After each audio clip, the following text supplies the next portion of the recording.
மெய்மயக்கம்னா ஒரு சொல்லுக்குள்ளேயே 2 இல்லைன்னா 3 மெய்யெழுத்து சேர்ந்து வந்துச்சுன்னா அது மெய்மயக்கம். எடுத்துக்காட்டு பாத்தீங்கன்னா பக்கம், தங்கம், காட்சி, வாய்ப்பு. பக்கம்ங்கிற சொல்ல பிரிச்சோம்னா இக் இக் அடுத்தடுத்து வருது. அதே மாதிரி தங்கம்ங்கிற சொல்ல பிரிச்சோம்னா இன் இக் 2 மெய்யெழுத்து அடுத்தடுத்து வருது.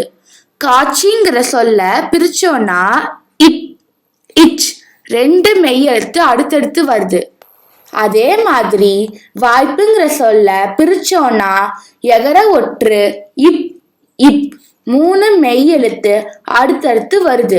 இந்த மாதிரி 2 இல்லைன்னா 3 மெய்யெழுத்து அடுத்தடுத்து அதாவது சேர்ந்து வந்துச்சுன்னா அது மெய்மயக்கம்.